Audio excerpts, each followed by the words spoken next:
creo definitivamente que el Espíritu Santo de Dios nos ha de llevar a una renovación. ¿Cuántos dicen amén?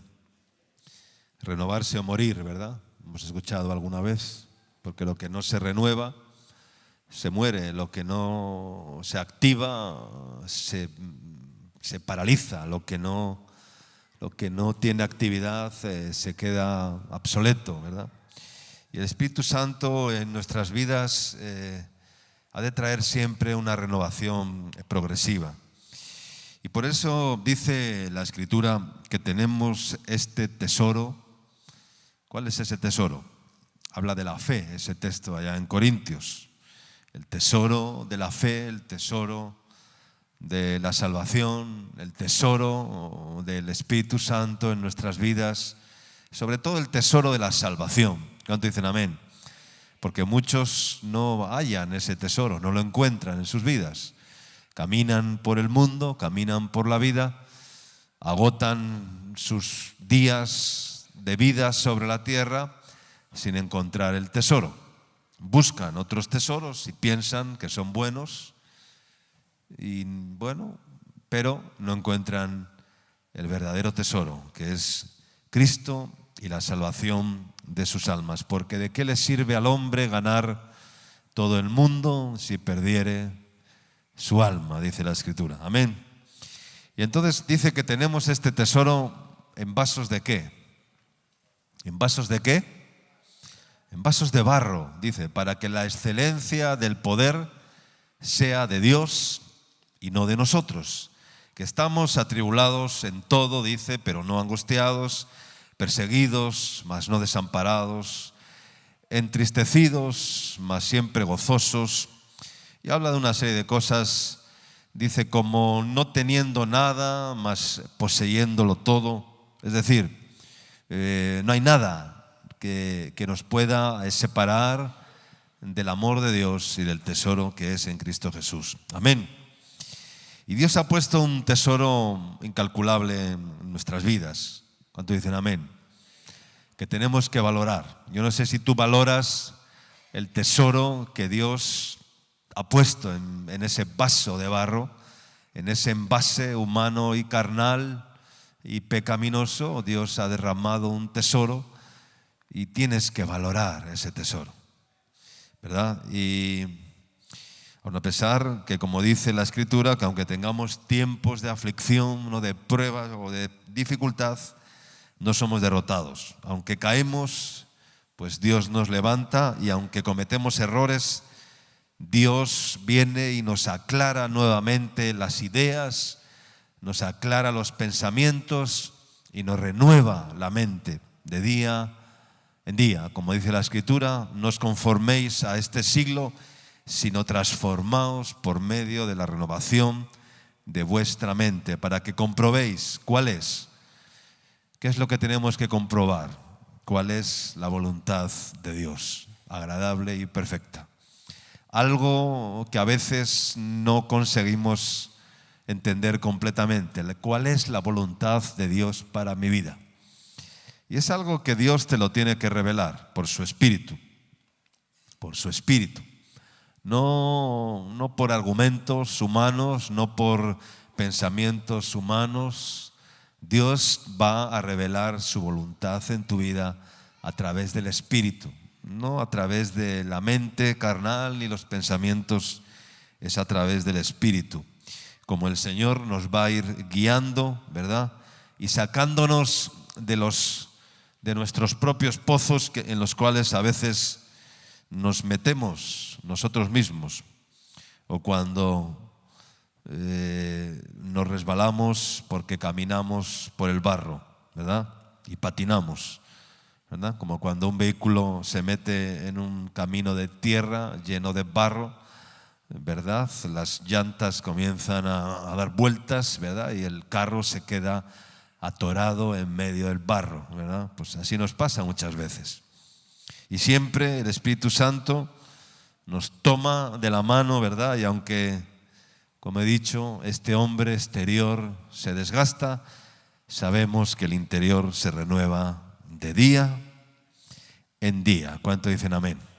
Y ese es el propósito de Dios, que tú y yo seamos renovados de día en día, para que no nos sequemos, para que no nos muramos, para que no nos quedemos ahí hundidos en la tibieza y en la monotonía de una vida insulsa y de una vida a veces religiosa, pero sin vida, a veces con ideas, pero sin vida, a veces con agua, pero sin vino. Y el propósito de Dios es otro propósito totalmente diferente. Libro de Números, capítulo 9, versículos del 15 al 23. Dice así: el día que el tabernáculo fue erigido, la nube cubrió el tabernáculo sobre la tienda del testimonio. Y a la tarde había sobre el tabernáculo como una apariencia de fuego, hasta la mañana. Así era continuamente. La nube lo cubría de día, y de noche la apariencia de fuego. Cuando se alzaba la nube del tabernáculo, los hijos de Israel partían, y en el lugar donde la nube paraba, allí acampaban los hijos de Israel. Al mandato de Yahvé, los hijos de Israel partían, y al mandato de Yahvé acampaban. Todos los días que la nube estaba sobre el tabernáculo, permanecían acampados. Cuando la nube se detenía sobre el tabernáculo muchos días, entonces los hijos de Israel guardaban la ordenanza de Yahvé y no partían. Y cuando la nube estaba sobre el tabernáculo pocos días, al mandato de Yahvé acampaban y al mandato de Yahvé partían. Cuando la nube se detenía desde la tarde hasta la mañana, o cuando a la mañana la nube se levantaba, ellos partían. O se había estado un día y a la noche la nube se levantaba, entonces partían. O si 2 días, o un mes, o un año, mientras la nube se detenía sobre el tabernáculo permanecido sobre él, los hijos de Israel seguían acampados y no se movían. Mas cuando la nube se alzaba, ellos partían. Al mandato de Yahvé acampaban y al mandato de Yahvé partían, guardando la ordenanza de Yahvé como Yahvé lo había dicho por medio de Moisés. Que el Señor bendiga su palabra. Amén.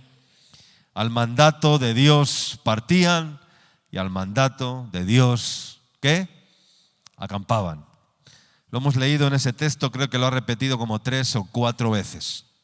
Cuando la Biblia repite algo varias veces seguidas, ¿qué es lo que quiere decir? Es importante lo que el Señor nos quiere decir esta mañana. Había 2 señales que guiaban al pueblo de Israel. Una era la nube, ¿verdad? Y otra era la nube de día y la columna de fuego de noche. ¿Y por qué este título, mirando la nube? No mirando las nubes, porque hay algunos que miran las nubes a ver si llueve o a ver si hace sol, o a ver si y se pasan la vida mirando a las nubes. No se trata de estar en la nube, porque hay algunos que están en la nube y ni bajan ni suben, ¿verdad? Están en el 5.º piso y ahí se quedan, ya ni bajan ni suben, ¿verdad? Están en la nube. No es esa nube la que tenemos que mirar, ¿verdad? Dice un texto en Eclesiastés, allá en el capítulo 10, el que mira a las nubes, dice, no segará o no cosechará. Entonces hay una distracción también, pero hay una nube, no es mirando a las nubes, es mirando ¿qué? Mirando la nube. ¿Cuánto dicen amén? Porque hay una nube que tenemos que mirar, y esa nube no es sino la nube nos habla de la voluntad de Dios, la nube nos habla del mandato de Dios, porque dice la Biblia que al mandato de Dios partían y al mandato de Dios acampaban. ¿Cuánto dicen amén? Y esto nos habla también de que Dios siempre está en movimiento. Amén. Dios no es para nada estático. Y Él dice o Él nos dice nuevamente, sígueme. Y ese llamado que Jesús hizo desde el principio a sus discípulos cuando encontró a Juan y a su hermano en la barca, cuando encontró a Mateo, a Leví en el banco de los tributos, cuando encontró a sus discípulos allá en el mar de Galilea, el llamado de Jesús, la predicación de Jesús para ellos fue tan simple como decirles, sígueme, amén, ven y sígueme. Y los discípulos dejaron la barca, dejaron las redes y le siguieron. Mateo dejó de cobrar impuestos, dejó su trabajo y siguió a Jesús. Y ese llamado sigue vigente hoy. Es el mismo llamado. Jesucristo no ha cambiado su llamado. Él te dice, sígueme. Amén. Pero muchos se quedan esperando que Dios vuelva al lugar donde se manifestó. Y como Dios no está quieto, Dios no puede volver al mismo lugar donde Él se manifestó tiempo atrás. Dios siempre está en movimiento. En el monte Sinaí una vez Moisés oró al Señor y le dijo, Señor, permíteme ver tu rostro. Y Dios le dijo, mira, no puede ser, yo pasaré delante de ti. Pero cuando yo pase, yo te cubriré y te pondré en una hendidura de la peña, porque no podrás ver jamás mi rostro, ¿verdad? Yo pasaré por delante de ti, ¿verdad? Y verás mis espaldas, como diciendo, no podrás ver mi rostro.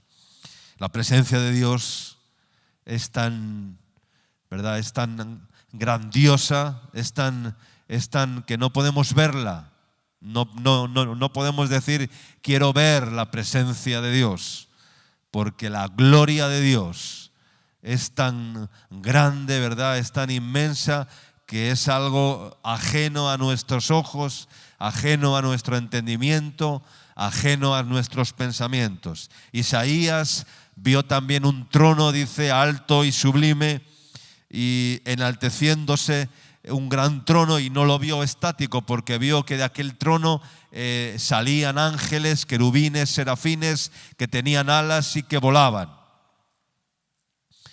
Y lo vio que era un trono que no estaba estático, era un trono que estaba en movimiento. Y esa es la naturaleza de Dios. No lo vamos a ver a Dios en un lugar fijo.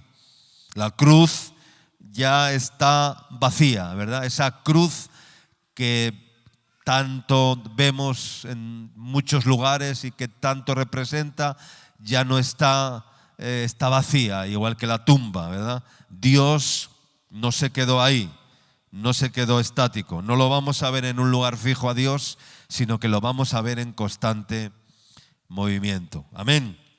Dios se mueve constantemente. Y por eso Israel, el pueblo de Israel se movía constantemente, porque Dios se movía.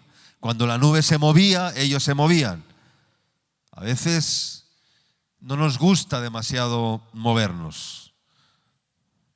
Cuando nos tenemos que mudar físicamente, no nos gusta, porque a veces hay que salir de ciertos lugares, de ciertos reductos carnales, humanos, pero si queremos dar un paso más, tenemos que estar dispuestos a escuchar la voz de Dios, que dice, al mandato de Dios partían y al mandato de Dios acampaban. Amén. Y eso habla de un cambio, habla de una renovación. Y a veces nos sentimos cómodos en el lugar donde estamos, pero Israel se movía. Dios se movía, había una nube, una columna de fuego, Dios enviaba su maná, Dios hacía brotar agua de la roca, Dios hacía brotar y la roca les seguía y les daba agua. Estaban cómodos, tenían todo lo que necesitaban, pero Dios constantemente levantaba el tabernáculo y les decía, miren a la nube. Y cuando la nube se movía, ellos se tenían que mover. ¿Cuánto dicen amén? Siempre mirando la nube. Y pensando en el pueblo de Israel, cuando salió de la tierra de Egipto, camino del desierto, dice la palabra que era guiado por una nube. y por una columna de fuego. Y al mandato de Dios partían y al mandato de Dios acampaban. Esas palabras tienen que quedar escritas en tu alma, en tu mente, en tu corazón. Que al mandato de Dios tienes que hacer lo que Dios te diga que hagas. Al mandato de Dios partían, al mandato de Dios acampaban. Y si la nube se paraba, dice un día, una hora, un mes, un año, 2 años, lo que fuese, un minuto, al mandato de Dios partían y al mandato de Dios acampaban. Amén. No era cuestión de tiempo. Porque muchos pueden decir, pero Señor, ¿por qué nos haces montar el tabernáculo y al día siguiente la nube se mueve y otra vez a levantar el tabernáculo y a cargar? No, qué pesadez, ¿no? Déjanos un día quietos, ¿no? Pensaría el pueblo de Israel. Pero dice que fuese un día, fuese un mes, fuese un año, no importaba el tiempo. Ellos tenían que mirar la nube. Si la nube se movía, levantaban el tabernáculo y partían. Si la nube se paraba, acampaban en el tabernáculo y ahí se quedaban. Y así debe ser nuestra vida también. Una continua dependencia del Espíritu Santo para no estancarnos, para no atorarnos, para no quedarnos en la estacada, para no quedarnos en el dique seco. Y por eso la tarea más importante que tenemos que cuidar en nuestra vida es tratar de no contristar el Espíritu Santo de Dios. ¿Cuántos dicen amén? ¿Cuántos hemos recibido el Espíritu de Dios en nuestra vida? Pero si algo tenemos que cuidar es no apagar el Espíritu, no contristar el Espíritu Santo de Dios. Porque dice la palabra que lo que ojo no vio, ni oído oyó, ni ha subido a corazón de hombre, son las cosas que Dios ha preparado para los que le aman. Es decir, habla de cosas, dice, lo que no hemos recibido a través de los conductos o los sentidos. Dice cosas que ojo no vio, ni oído oyó, ni han subido a corazón de hombre. Habla de cosas que tal vez las cosas que no hemos recibido por los conductos humanos, por los sentidos, Dios nos las va a revelar a través de su Espíritu. Amén. Porque lo más profundo de Dios, eso es lo que Dios nos quiere revelar por su Espíritu, para que sepamos qué es lo que Él nos ha concedido. Amén. Y esto lo tenemos que buscar cada día para dar el siguiente paso. Siempre hay un paso que dar. Siempre hay un paso que dar, ¿verdad? Y de esta manera no limitar a Dios en nuestras vidas. Uno de los motivos por el cual contristamos al Espíritu Santo en nuestra vida es cuando le limitamos. Y Dios no quiere límites en nuestras vidas, porque su amor, ¿cómo fue el amor de Dios? Pregunto, ¿cómo fue el amor de Dios? Su amor fue ilimitado, fue sin límites. Su amor fue, no hay una forma de la anchura, la longitud, la benignidad, la profundidad, dice, del amor de Dios. Fue sin límites. Y una de las cosas que Dios pide de nosotros es reciprocidad. ¿Qué es reciprocidad? Yo te doy, tú me das. Tú me das, yo te doy. Es decir, yo te he amado y por lo tanto tú tienes que amarme con el mismo amor con que yo te he amado. Eso es ser recíprocos. Es la ley de la reciprocidad, de yo te doy, tú me das, ¿verdad? Lo que yo te doy vuelve a mí, ¿no? Lo que tú me das vuelve a ti. Lo cual nos tiene que llevar, para ser de esa manera, a tomar compromisos con Dios. Y a veces la mayoría lo que hacen es huir de tomar compromisos con Dios. El Espíritu Santo lo que tiene que hacer en nosotros, para que no le contristemos, es mover la silla constantemente, mover el lugar donde estamos constantemente. ¿Para qué? Para desestabilizarnos y para zarandearnos con las pruebas que nos liberan de nosotros mismos, que nos liberan del apego a este mundo, del amor a las cosas y de la seguridad de la silla que no se mueve, la seguridad de lo estático, la seguridad de lo que tocamos, de lo que vemos, de lo que afirmamos, ¿verdad? De la tierra firme. Y ese no es el propósito de Dios. Esa es una falsa seguridad que nosotros nos queremos construir en base a nuestra propia edificación, que es vulnerable totalmente. Cuando entendemos que la mayor seguridad la vamos a encontrar cuando estemos totalmente descansando en los brazos de Dios y viviendo en el viento de su Espíritu y en las alas de la voluntad de Dios. Amén. Esa es la verdadera seguridad. Y esa es la seguridad que Dios quiere que tú y yo experimentemos. Que nos despeguemos de las cosas terrenales mirando la nube, mirando al cielo. Poned la mira en las cosas de arriba, donde está Cristo sentado a la diestra del Padre, dice la Escritura. Y no pongáis la mira en las cosas de la tierra. Y hacemos todo lo contrario. Pensamos que la seguridad la vamos a encontrar en lo que tocamos, en lo que sabemos, en lo que está, en lo que tenemos en la mano, ¿verdad? Qué seguro se siente uno cuando tiene un poco de billetes en el bolsillo, ¿verdad? Y eso nos piensa que con eso ya estamos seguros, ¿verdad?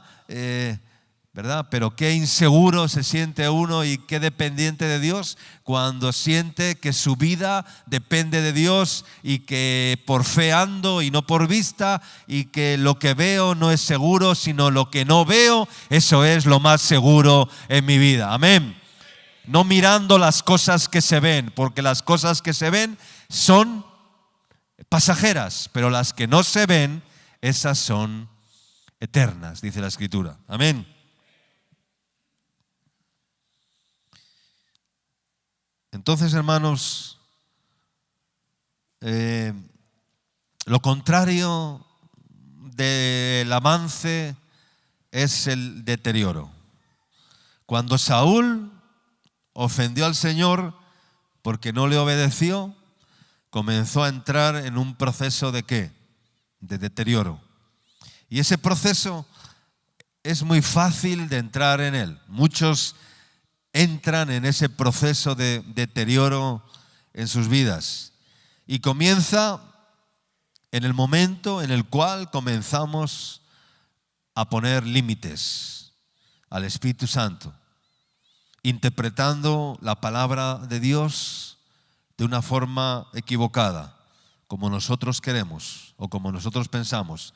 Y lo que tratamos de hacer es humanizar la palabra, humanizar lo que Dios dice.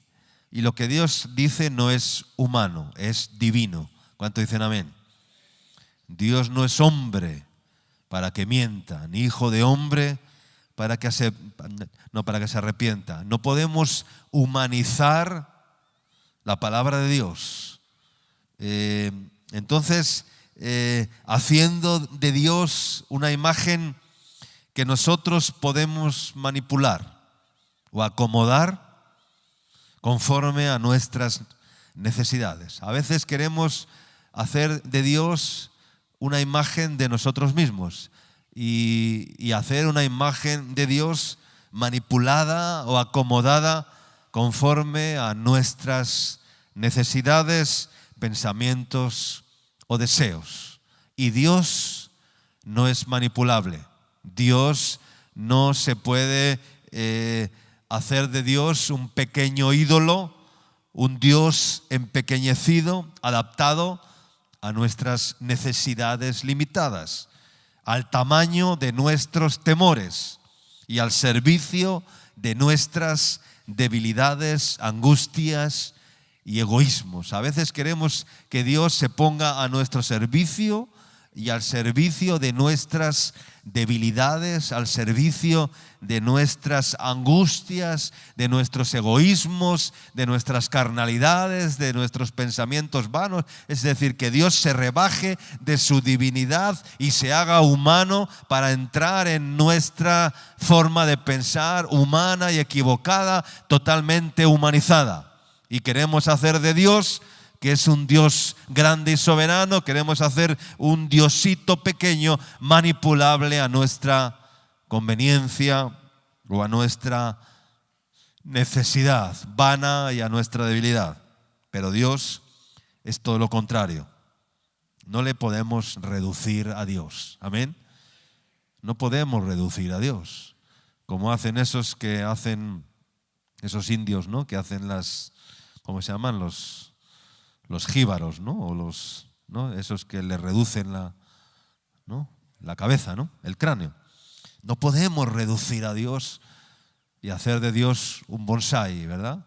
¿Qué es un bonsái? Es un árbol al cual le cortan el crecimiento, le quitan, no sé cómo lo harán, que le hacen un árbol chiquito y no crece, ¿verdad? De un gran árbol se convierte en un bonsái, en un árbol pequeño, que lo pones en una pequeña maceta pequeña y decorativa, pero no sirve para nada más, aunque tienen su atracción.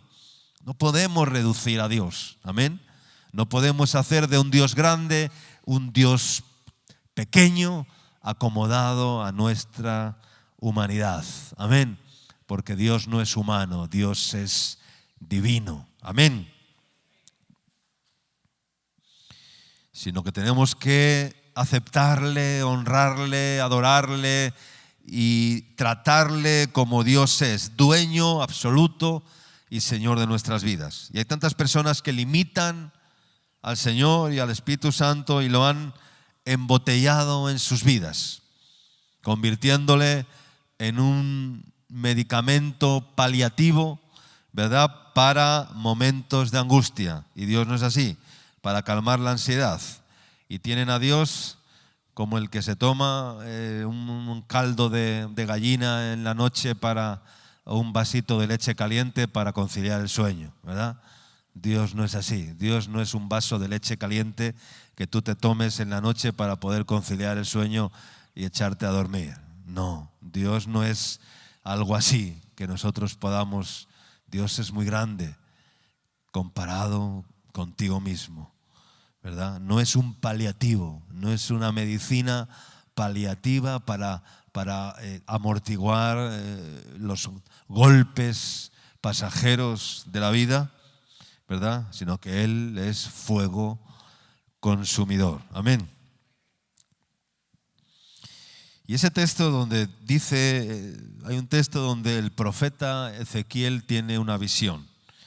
Y dice que vio está en Ezequiel 47, verso 3, dice que vio salir a un varón de la casa que miraba al oriente, y ese varón tenía un cordel de medir en su mano, ¿verdad? Y empezó a medir las aguas.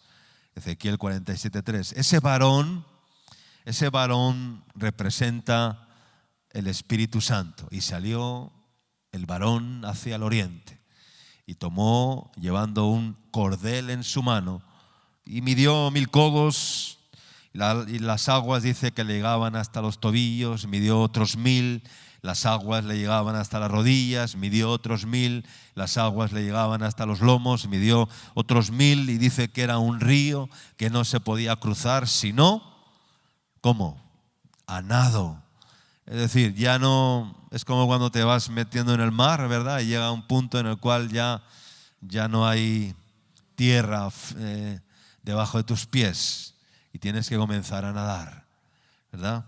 Hay muchos que se quedan en la orilla, toda la vida en la orilla de la religión evangélica o de la comunidad o del ministerio. Se quedan en la orilla, ¿verdad? Y nunca nadan en el río de Dios, en el río del Espíritu de Dios, donde Dios nos quiere llevar. Al mandato de Dios partían, al mandato de Dios acampaban. No te quedes en tierra firme, no te quedes en la orilla de la playa viendo cómo las solitas, como los niños pequeños les golpean en los tobillos y echan a correr detrás de su mamá, ¿verdad?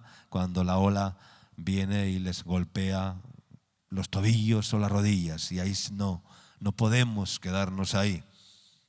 Tenemos que ir más allá, tenemos que bogar como mar adentro, como les dijo el Señor a sus discípulos aquella vez que estaban pescando. Boga mar adentro y echad las redes para pescar. Y con Dios, y con el Señor, con el Espíritu Santo, no podemos permanecer de esa manera. Yo admiro, pero no admiro de una forma buena, sino en el sentido de, entre comillas, podríamos decirlo, a esas personas que pueden ir a medias con el Señor. Yo nunca he podido. Un día quise ir a medias con el Señor. Yo tuve también mis tiempos en los cuales no quería meterme demasiado en esto, ¿verdad? Y tenía mis dudas. Pero ahora mismo no puedo.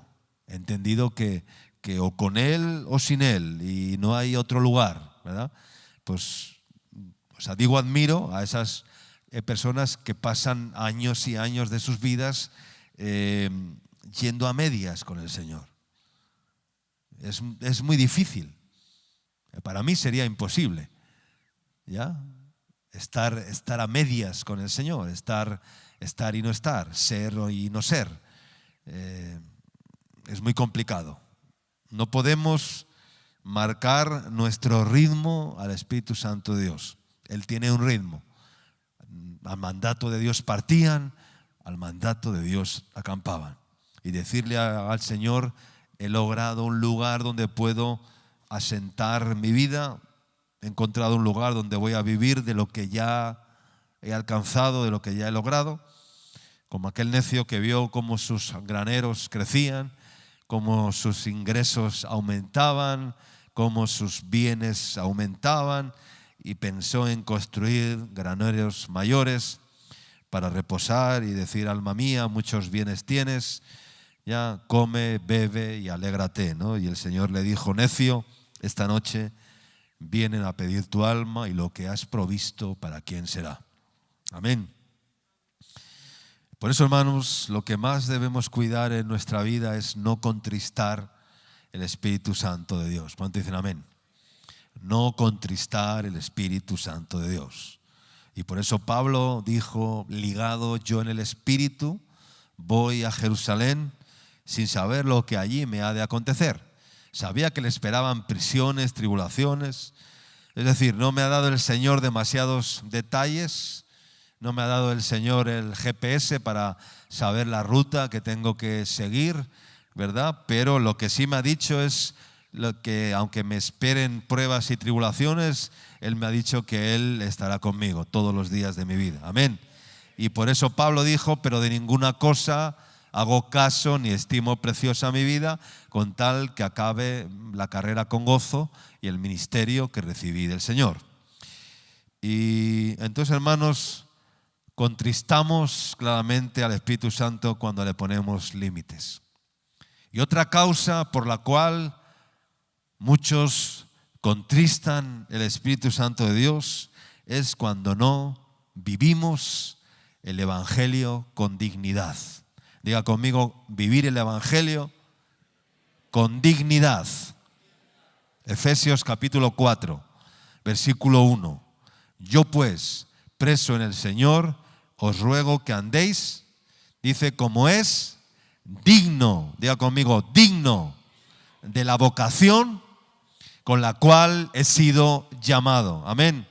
Vivir como es digno de la vocación con la cual o a la cual he sido llamado.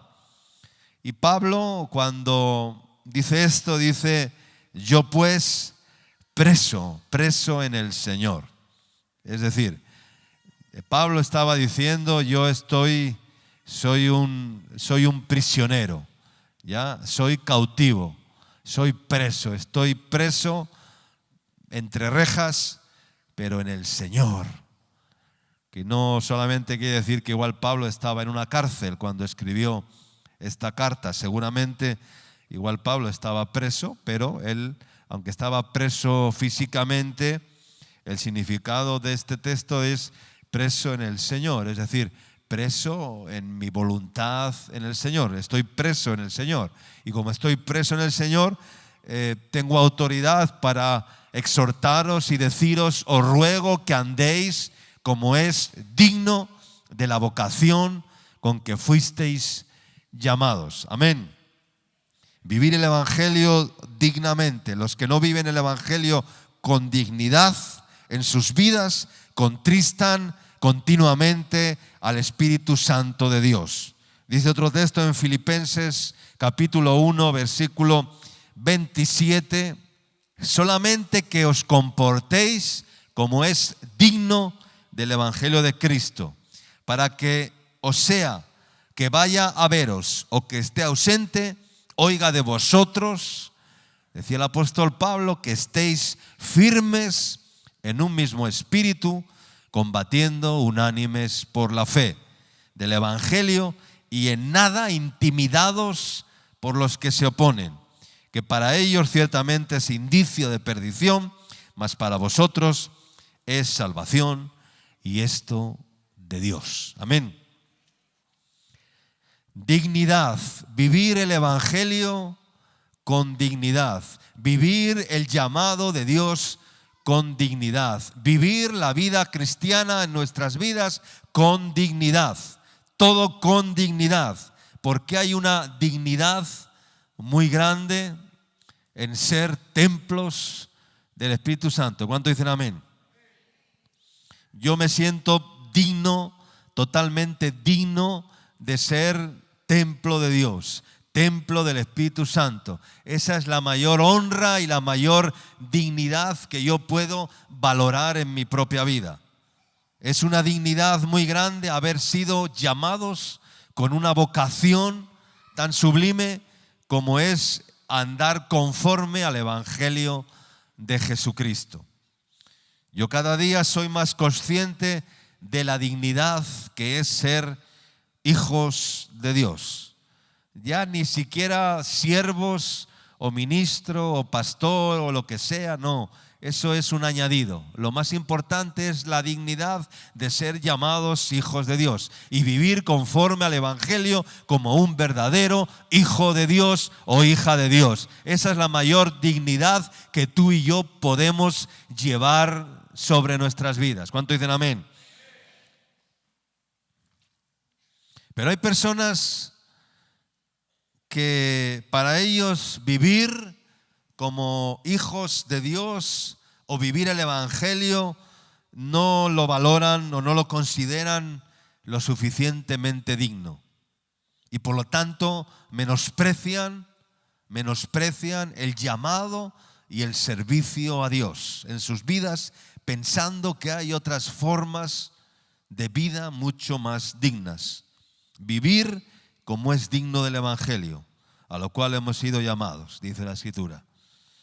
Mirad bien, como le dijo el apóstol Pablo también en la carta a los Hebreos, mirad bien, dice, que no haya entre vosotros ningún profano. La palabra profano, ¿qué quiere decir ser un profano? Despreciar. ¿Qué hizo Esaú? ¿Despreció qué? Despreció la primogenitura, despreció la herencia que tenía como hijo primogénito y que tenía el derecho de recibir, igual que el hijo pródigo. Siendo el hijo mayor, se marchó de la casa y malgastó sus bienes, despreció también la primogenitura, aunque luego el Señor le dio la oportunidad de arrepentirse y de regresar a la casa del Padre. A Esaú no. Esaú dice que aunque lo procuró con lágrimas, después dice no lo halló, no pudo. Es decir, ya hubo algo irrevocable que el Señor emitió su juicio irrevocable y le dijo: has sido un profano, has menospreciado la primogenitura, la herencia como hijo primogénito por una sola comida. le dijo el Señor, por una sola comida. Unos dicen que eran lentejas, otros dicen que eran legumbres, otros dicen que era, bueno, por una sola comida. No sé, que era un plato de legumbres seguramente, pero una sola comida. Menospreció su primogenitura. Qué terrible, ¿verdad? Y eso ofendió tanto a Dios porque Esaú no valoraba lo que el padre tenía para él. Esaú se convirtió en un profano por menospreciar, por no vivir el evangelio como es digno de la vocación, como hemos sido llamados. Y eso ofendió tanto a Dios que dice que luego buscó el arrepentimiento con lágrimas, pero ya no pudo ser. Ya era algo irrevocable. Ser un profano es algo terrible. Profano es aquel que menosprecia, o que no valora, o que no vive con dignidad aquello a lo cual el Señor le ha llamado o lo ha encomendado. Eso es ser un profano. ¿Cuántos han ofendido al Espíritu Santo y van por un camino no de la renovación, sino del deterioro espiritual en sus vidas? No hay nada más terrible, hermanos, que perder la presencia del Espíritu Santo en nuestra vida. David, el rey David, le rogó al Señor después de haber pecado horriblemente, ¿no? Como está en el Salmo 51. Y su oración fue muy sencilla. Crea en mí, oh Dios, un corazón recto, un corazón limpio. Renueva un espíritu recto dentro de mí. No me eches de delante de ti, no me tengas como un profano, y no quites de mí tu Santo Espíritu. Devuélveme el gozo de tu salvación. Amén. Devuélveme el gozo de tu salvación. No hay nada más importante en la vida que vivir con el gozo de la salvación. Si alguno de ustedes ha perdido el gozo de la salvación, lo tiene que recuperar urgentemente. Si alguno de ustedes ha contristado al Espíritu Santo, tiene que volver al Señor y decirle: Señor, no quites de mí tu Santo Espíritu. Me puedes quitar otras muchas cosas, pero tu Santo Espíritu no, porque eso es la esencia de mi vida. Es lo que más valoro de mi vida. Y tengo que vivir dignamente como es digno del Evangelio con el cual he sido llamados. David, en esa etapa de su vida, no valoraba tanto el trono, no valoraba tanto la corona, no valoraba tanto el ser rey. Eso era algo que en ese momento no le importaba demasiado, que le quitaran el trono, que le quitaran... No, lo que más le importaba era perder la presencia del Espíritu Santo y el gozo de la salvación en su vida. Amén. No quites de mí tu Santo Espíritu. Entonces, hermanos, nos tenemos que ver como vasos de barro, como hemos iniciado. Veámonos así delante de Dios, como vasos de barro, donde Dios ha puesto un tesoro precioso. Y vive con dignidad el Evangelio. Ama la presencia del Espíritu Santo de Dios en tu vida. Y valórala como algo inimaginable, valiosísimo. Y si hoy consideras que en tu vida hay algo que es un estorbo al fluir del Espíritu Santo, pues sácalo de tu vida, échalo de tu vida, ríndeselo al Señor. Amén. Para que se pueda cumplir en nuestras vidas lo que estamos hablando. Al mandato de Dios partían, al mandato de Dios acampaban, siempre mirando la nube. Amén. Siempre mirando la nube. Hermanos, yo sé que debemos respetar a Dios. ¿Cuántos lo saben? Pero también debemos respetarnos a nosotros mismos, en el sentido de lo que somos en Cristo Jesús. Amén. Lo que tú eres delante de Dios, lo que tú eres en Cristo, Tú tienes que tener un respeto hacia ti mismo, hacia lo que tú eres en Cristo Jesús. Eso es vivir el Evangelio con dignidad. Lo que yo soy en el Señor es digno de un total respeto y admiración en mi vida, ¿verdad? Y eso lo tengo que cuidar como algo valioso y respetarlo como algo muy valioso. Eso es vivir el Evangelio con dignidad.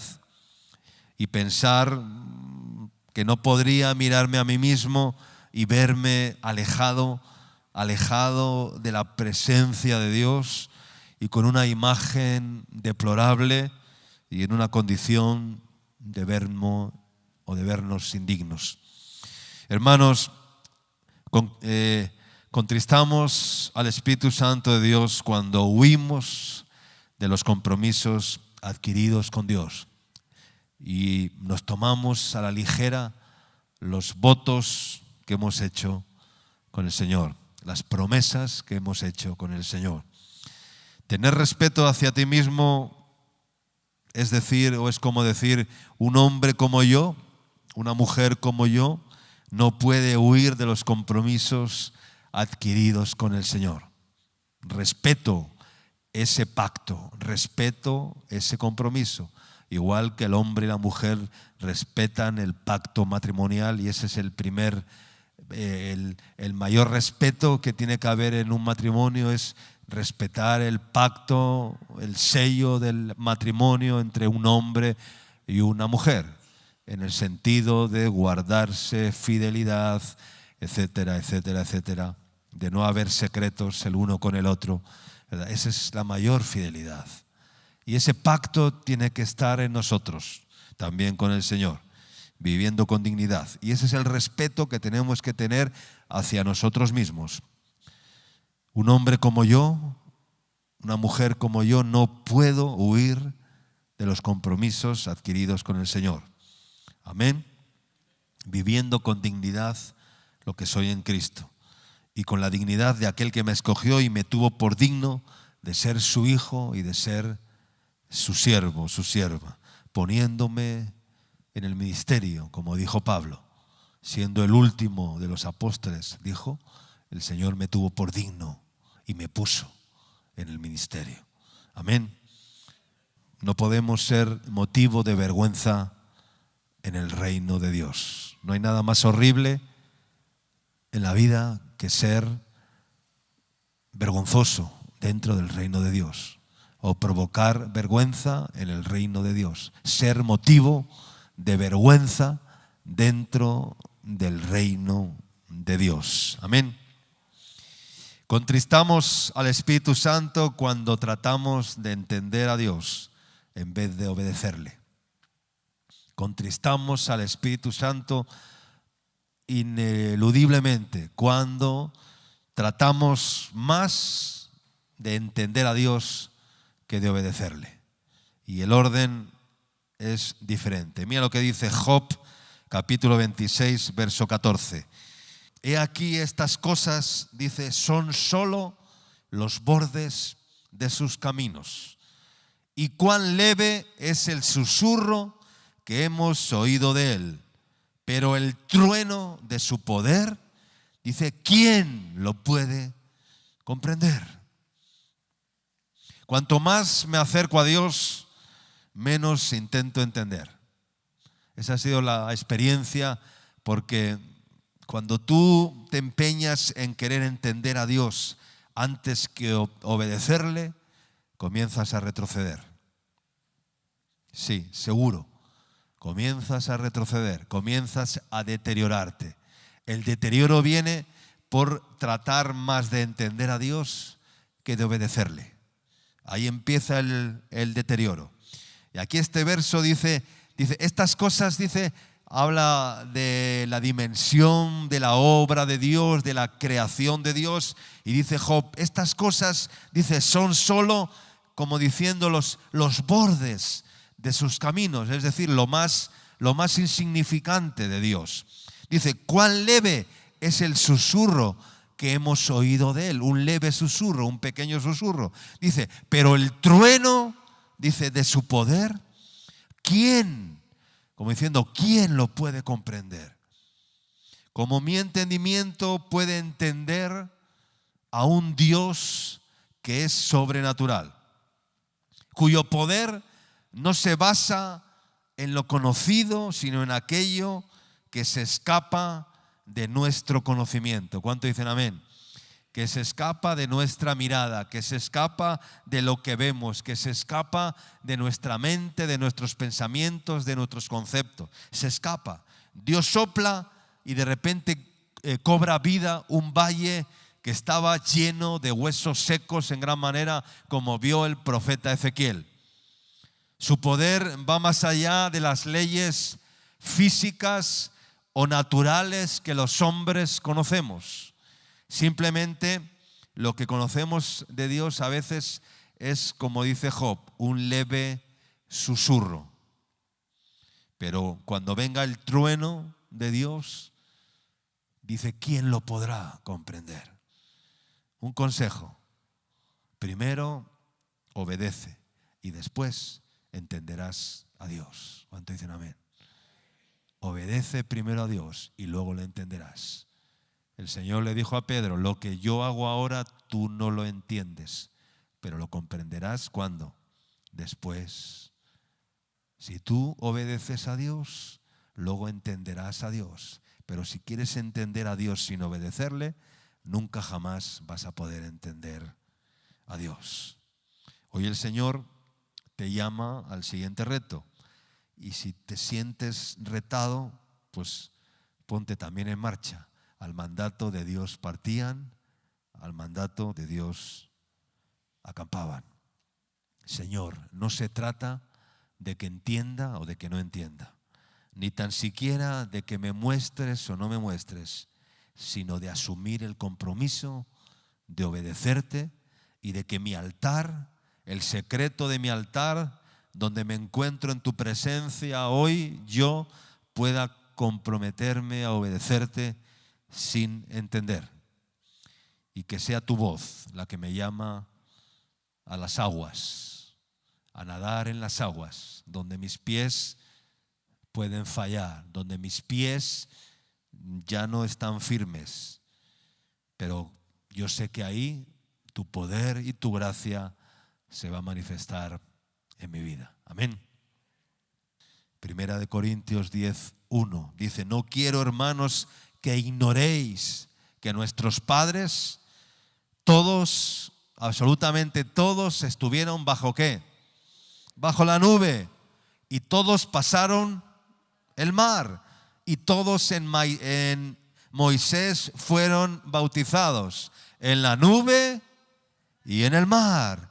Y todos comieron, dice, del mismo alimento espiritual, que era el maná. Y todos bebieron de la misma bebida espiritual, que era el agua que brotaba de la peña, de la roca. Porque bebían, dice, de la roca espiritual que los seguía. Y esa roca era Cristo. Pero, siempre viene el pero, ¿verdad? Siempre viene el pero, la aseveración de Dios. Dice, pero de los más de ellos, dice, no se agradó Dios, por lo cual quedaron postrados, abatidos, tendidos en el desierto. Amén. A pesar de que todos habían comido del mismo alimento, porque todos comemos el mismo alimento. Yo no soy más que tú porque he comido de pastos diferentes, ¿ya? Hemos pastado el mismo alimento, hemos vivido o recibido la misma visión, hemos recibido el mismo llamado, hemos escuchado la misma palabra de fe, el mismo desafío en este ministerio. Es decir, la misma roca espiritual, la misma nube, el mismo bautismo, el mismo alimento, el mismo maná. Hemos recibido el mismo. Entonces no hay diferencia en eso. ¿Y por qué unos sí y otros no? ¿Por qué unos alcanzan y otros no? Porque unos obedecen y otros quieren entender antes que obedecer. Y a los que quieren entender antes que obedecer, el Espíritu Santo les dice no. Porque Dios da el Espíritu Santo ¿a quiénes? A los que le obedecen. dice el libro de los Hechos. A los que le obedecen sin entender, sin razonar, sin pensar esto o aquello. No, obedezco porque tengo que obedecer. Y cuando obedezca, entonces entenderé para lo cual he sido llamado y por lo cual he podido obedecer. Amén. Dice el verso 6 de ese capítulo: y estas cosas les acontecieron como ejemplo, y están escritas para amonestaros a nosotros, a quienes han alcanzado el fin de los siglos. El desierto siempre vuelve a aparecer. Dice que quedaron postrados en el desierto. Siempre los desiertos vuelven a aparecer en nuestras vidas. Entonces, hermanos, mirando la nube. ¿Por qué? ¿Por qué mirando la nube? ¿Qué es lo que mueve las nubes? ¿Qué es lo que mueve las nubes? El viento. Porque el viento sopla. ¿Cómo sopla el viento? De donde quiere, dice la Biblia. ¿Y qué más? Y oyes su sonido, mas no sabes de dónde viene ni a dónde va. Dice, así es todo aquel que es nacido del Espíritu. Juan capítulo 3, versículo 8. Como las aves. ¿Cómo son llevadas las aves cuando huyen del frío, del calor, de tal? ¿Quién mueve las aves? El viento. Son llevadas por el viento. Extienden las alas y el viento las lleva, ¿ya? Abatiendo las alas. Extender las alas de los brazos. Las alas son como los brazos de la voluntad de Dios. Y tú también tienes que aprender a volar con los brazos extendidos, dejándote llevar por el viento. El viento mueve la nube. Miramos a la nube se mueve, pero es el viento del Espíritu Santo el que mueve la nube. Amén. Y termino leyendo Efesios capítulo 4, versículo 30, cuando dice: y no contristéis el Espíritu Santo de Dios, con el cual fuisteis, ¿cómo? Sellados. Di conmigo, he sido sellado. Sellado para el día de ¿qué? De la redención. Dar un aplauso al Señor. El día de la salvación, el día de la redención. He sido sellado para el día de la redención. Pero hay un mandamiento acá, hay una exhortación acá, hay un aviso acá del apóstol Pablo, cuando dice: y no contristéis el Espíritu Santo, con el cual fuisteis sellados. Y ese sello, hermano, es un sello real, que nadie te puede. ¿Qué sello más precioso? ¿Qué sello más sublime? El sello de la realeza de un rey que es rey sobre todos los reyes de la tierra, de un Señor que es Señor sobre todos los señores de la tierra. Un sello real. Antiguamente, cuando alguien iba con una carta recomendada por un rey, llevaba un sello que no era un sello como de caucho, como los que usamos ahora. Era un sello con una tinta roja que se quedaba pegada ahí y era difícil de quitar. Era el sello real, el sello del rey.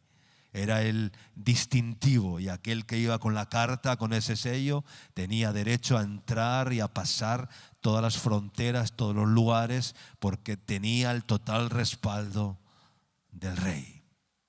¿Tú tienes ese sello? ¿Tienes ese sello? Para ir a cualquier lugar y mostrar el sello real. No el pasaporte, ni el DNI, ni la cédula, ni tus apellidos, no. Es el sello real, el sello de Dios en tu vida. Pero dice: y no contristéis el Espíritu Santo de Dios, con el cual fuisteis sellados para el día de la redención. Porque conoce, dice otro texto, conoce el Señor a los que son suyos, dice Pablo a Timoteo. Conoce el Señor a los que son suyos, teniendo este sello. Conoce el Señor a los que son suyos. Dice, pero el fundamento de Dios está firme, teniendo este sello. Conoce el Señor a los que son suyos, y apártese de iniquidad todo aquel que invoca el nombre de Cristo. Amén. Porque en una casa no solo hay utensilios de oro y de plata, sino de madera y de bronce. Y unos son para usos honrosos y otros son para usos viles, dice ese texto. Conoce el Señor a los que son suyos. A los que son suyos. A los que no son suyos, ¿los conoce o no los conoce? ¿Qué les dijo a aquellos que dijeron, Señor, pero si en tu nombre predicamos en las plazas, en tu nombre llenamos estadios, en tu nombre hicimos grandes cruzadas y multitudes escucharon y echamos demonios y sanamos enfermos y hicimos cantidad de cosas y profetizamos? Y el Señor les dijo, nunca os conocí. La palabra conocer en la Biblia quiere decir tener intimidad. En el Antiguo Testamento, cuando hablaban de que un hombre y una mujer tenían relaciones, y esto dice que conoció a Adán a su mujer o conoció Jacob a tal. Es lo que quiere decir. Conocer, yo no te conozco si no tengo intimidad contigo. Tú no me conoces si no tienes intimidad conmigo. Y el Señor dice, nunca os conocí, porque aunque hicisteis muchas cosas, nunca tuvisteis intimidad conmigo, con mi Espíritu. Y eso es lo más importante, para no contristar el Espíritu Santo, tener intimidad con el Espíritu de Dios. Íntima relación, estrecha relación, dependencia de Dios, mirar a la nube, obedecer antes que entender, vivir el Evangelio como es digno de la vocación, dignamente, respetando ese derecho que nos ha sido otorgado y no siendo motivo de vergüenza, de oprobio. Si has contristado el Espíritu Santo de Dios, en esta mañana el Señor te dice, vuelve a mí.